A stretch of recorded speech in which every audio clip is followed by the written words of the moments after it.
review buku How to Break Up with Your Phone by Catherine Price. Ya, nggak begitu kelihatan. Oke, fine. Seperti biasa, aku akan cerita overview tentang buku ini. Apa sih buku How to Break Up with Your Phone? Kayaknya judulnya udah self-explanatory gitu ya, udah menjelaskan. Terus apa yang aku suka, apa yang aku kurang suka atau mau challenge, dan yang terakhir 3 key takeaways yang aku dapatkan dari buku How to Break Up with Your Phone. Oke, langsung yang pertama overview dulu. Overviewnya pasti kalau mendengar ini kayak, oh kenapa Vin kamu punya masalah sama perilaku kamu dalam menggunakan handphone gitu. Enggak sih gitu, tapi memang ini cukup kontekstual gitu ya, karena berada di tempat yang jauh berbeda gitu dari yang 3,5 tahun terakhir gitu. Aku melihat ada pola konsumsi layar atau screen atau handphone gitu atau smartphone yang sangat berbeda gitu, baik etikanya, baik di mana menggunakannya, bagaimana menggunakannya gitu. Dan buku ini dikutip oleh namanya Laurie Santos. Dia itu dosen yang mengampu kelas namanya The Science of Wellbeing di Yale University, yang jadi primadona. Jadi banyak banget yang mau belajar di sana, dan kemudian ketika ditawarkan di Coursera itu menjadi course nomor 1 sampai sekarang. Nah, si Laurie Santos ini karena dia paham banget sama well-beingness, ketika ditanya kenapa sih, atau apa sih yang mau kamu look back gitu ya, lihat lagi dalam diri kamu tentang mindfulness. Nah, dia langsung menyebutkan tentang smartphone gitu, dan mengutip buku ini How to Break Up with Your Phone dari Catherine Price. Dia bilang ada cara yang sangat efektif yang ditawarkan oleh Catherine Price di dalam bukunya untuk mengatasi bagaimana kita itu seringkali mindless gitu, atau sama smartphone tuh kayak udah habit aja gitu, kayak ya udahlah ambil gitu, padahal sebenarnya kamu ngapain.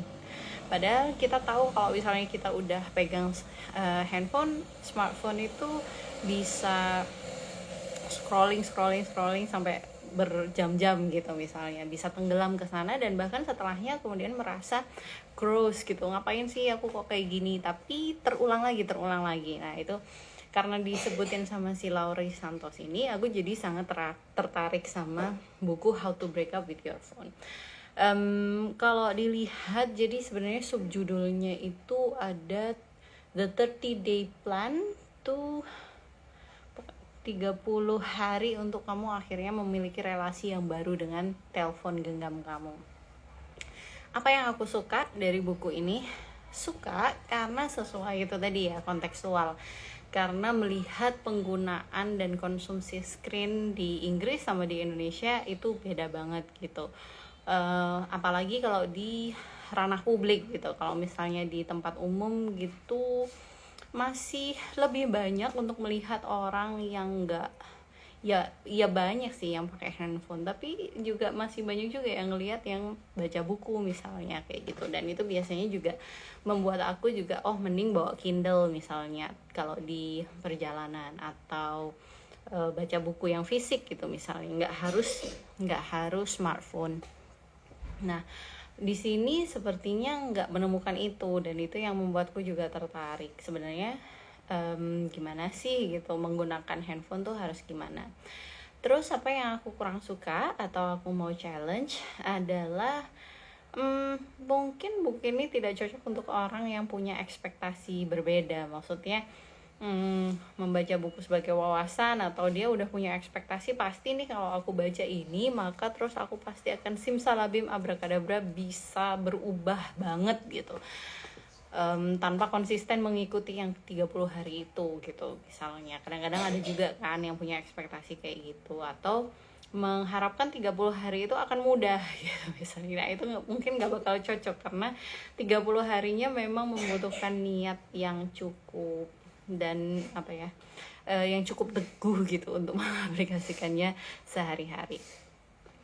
Terus key takeaways, ada 3 key takeaways yang menurutku tidak banyak disebut orang. Kita banyak tahu gitu konten di sosial media misalnya tentang mindfulness untuk kita lebih memperhatikan gitu ya dengan konsumsi media dan seterusnya.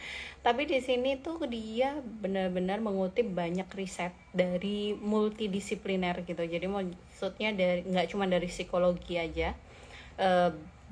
Basisnya si Catherine Price ini memang dari psikologi, tapi dia ambil dari neuroscience, dia ambil dari marketing, dia ambil dari banyak hal yang memang membahas atau ada di lingkup dari smartphone itu sendiri. Jadi lengkap banget. Nah, key takeaways yang pertama adalah dia menekankan bahwa the problem is not the smartphone itself. Jadi bukan masalah tentang smartphone-nya sebenarnya masalahnya itu, tapi bagaimana relasi yang kita miliki dengan smartphone gitu. Ini alat yang relatively sangat baru, masih baru banget kan, namanya smartphone mungkin 2 dekade gitu ya, almost ya, hampir 2 dekade. Tapi dia sudah mengubah bagaimana kehidupan kita gitu, bagaimana kita berinteraksi satu sama lain dengan manusia yang lain. Nah, si Catherine Price ini bilang ya smartphone itu nggak salah gitu, dia memang membantu hidup kita agar lebih mudah, tapi gitu ya, kita perlu punya definisi masing-masing gitu. Sebenarnya kamu pengen relasi kamu sama smartphone tuh kayak gimana? Biasanya yang tidak punya definisi seperti ini akan lebih mudah kemudian meletakkan smartphone itu bukan sebagai tools, tapi hampir-hampir kayak bos gitu. Jadi karena desainnya dia, ini masuk ke key takeaways yang kedua, jadi smartphone itu memang alat yang didesain sangat berbeda gitu dibanding dengan alat-alat lainnya gitu. Kamu bisa jadi addicted karena memang didesain agar orang tuh seneng banget gitu ketika scrolling. Kemudian dia memicu gitu ya, memicu emosi-emosi tertentu yang kita miliki. Dan mostly masalahnya adalah kita biasanya play it down kayak enggak lah, enggak mungkin, enggak apa-apa, it's fine, it's okay, kayak gitu. Atau kita completely unaware, kita benar-benar enggak sadar bahwa oh iya ya ternyata smartphone tuh punya kemampuan ini gitu misalnya. Contohnya adalah dopamine hacks yang dibikin oleh smartphone designer. Jadi misalnya kita seneng, kalau misalnya kita lapar kan, ketika sudah makan kenyang tuh udah reda kan gitu ya. Jadi maksudnya cravingnya itu, rasa ingin melakukannya, ingin makan lagi itu kan sudah reda. Nah masalahnya untuk dopamin itu nggak ada batasnya gitu. Jadi nggak ada yang bisa membuat dopamin itu untuk mereda gitu, nggak ada. Jadi misalnya kita di like sama orang gitu, kita posting di Instagram kemudian di like sama orang, itu kita pengen untuk gimana caranya biar dapat likes lagi gitu. Apa yang ada di kepala kita itu ya itu hormon, itu nggak bisa dibohongi gitu, karena manusia itu ya memang ingin memenuhi itu tadi, rasa munculnya atau timbulnya si dopamin itu memang sangat menyenangkan sekali. Dan otak kita jadi ingin lagi deh kayak gitu terus-terusan. Dan ketika akhirnya sudah scrolling, udah ini sosial media berjam-jam, kemudian setelahnya kita merasa aduh kok gini sih, bahasa Inggrisnya dia sebutnya gross ya, kayak sama diri sendiri, kok ngapain sih kok aku ngabisin waktu bla bla bla gini. Nah solusinya, masalahnya adalah justru malah kita kemudian mencari solusinya dengan cara bikin biar kita nggak sedih lagi, biar kita nggak ngerasa gross lagi. Caranya apa? Ya udah biar dopaminnya naik lagi gitu. Jadi terus gitu, kayak loop terus-terusan kayak gitu. Memang desainnya seperti itu. Smartphone itu didesain agar kita addicted to it. Nah kok bisa sih Vin kayak gitu? Nah itu juga pertanyaan yang muncul ketika kok bisa ya kayak gitu ya. Ada fakta yang menarik, yaitu key takeaways ketiga. Biasanya kita terus ngomong tentang oh iya itu tentang fokus, kalau udah menggunakan smartphone terus-terusan itu kan kita nggak bisa fokus. hal baru yang aku temui di buku ini adalah yang digarisbawahi, kadang kita cuma membahas fokus, gimana caranya biar konsentrasi. Padahal di saat yang sama otak kita itu ternyata bekerjanya tidak hanya satu, ternyata itu sepasang gitu, kayak bersamaan. Kita berusaha untuk fokus, di satu sisi otak kita punya kemampuan yang namanya untuk let go distraction gitu. Jadi misalnya aku mau ngerjain nih, nulis di laptop gitu. Oke, aku mau fokus di satu sisi seperti itu.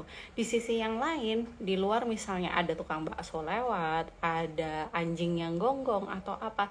Aku tahu itu distraksi yang aku tidak perlu kasih atensi. Nah, kemampuan inilah, kemampuan untuk letting go the distraction ini yang ternyata dimanipulasi atau diulik gitu ya, mungkin manipulasi mungkin kata yang paling tepat, oleh para smartphone designer itu tadi. Kenapa? Karena kita itu ketika memegang smartphone, kemudian kita membuka app yang satu, kemudian app yang lain, sebenarnya ternyata justru yang kita cari adalah ketidakmampuan kita untuk memprediksi apa sih yang ini. Biasanya kalau misalnya sesuatu yang little surprising gitu ya, yang mengejutkan, hal-hal kecil yang mengejutkan itulah yang ternyata membuat kita semakin penasaran gitu sama smartphone. Oh, ini si dia udah ini belum ya gitu, udah baca postinganku ya belum nggak sih, kayak gitu. Atau ketika kita membuka satu website news gitu ya, kan ada ads, ada link, ada apa, kejutan-kejutan kecil itu yang ternyata adalah titik lemah kita gitu. Kita nggak punya kemampuan untuk memprediksi. Sangat surprising kan smartphone itu. Nah, kita jadi terbiasa sama namanya distraksi. Kita malah menyukai distraksi tersebut. Smartphone itu kemudian membuat kemampuan kita untuk letting go the distraction itu semakin rendah gitu. Jadi istilahnya tuh kita malah semakin terbiasa dengan distraksi, kayak itu yang jadi standarnya, bukan kita mampu untuk ya udah itu distraksi, udah nggak usah dipikirin gitu, nggak usah diperhatikan gitu. Tapi ternyata smartphone itu membuat kita jadi oh iya, ada distraksi nih, dan that's the rule, bukan the exception lagi. Itulah yang buatku adalah fakta, oh iya ya, ternyata manusia punya gitu loh kemampuan seperti itu, dan kemampuan itu penting. Kalau misalnya kita nggak bisa menyeimbangkan itu tadi, antara satu sisi yang kita bisa fokus dan di sisi yang bersamaan untuk letting go the distractions that around us, ya bermasalah gitu. Kita akhirnya jadi nggak punya attention span, kita nggak bisa punya atensi yang untuk berapa menit ke depan kayak gitu. Kita sudah sangat-sangat terbiasa dengan distraksi yang setiap harinya dimunculkan oleh smartphone kita. Itu yang aku suka dari buku How to Break Up with Your Phone. Kalau misalnya teman-teman tertarik juga, ini tipis kok, less than 200, jadi kayak 180-an halaman gitu. Jadi cepet banget kalau misalnya mau dibaca, dan tips-tipsnya doable. Apa-apa rencana 30 hari itu sangat praktikal. Mungkin aku nggak tahu, mungkin nggak langsung 30 hari akan ku coba semua, mungkin dari sedikit-sedikit yang bagus yang menurutku masih bisa dilakukan di kehidupan sehari-hari, tapi aku pasti akan praktekkan lah beberapa. Terima kasih yang sudah bergabung. Sampai jumpa di Kelar Baca Buku selanjutnya. Bye.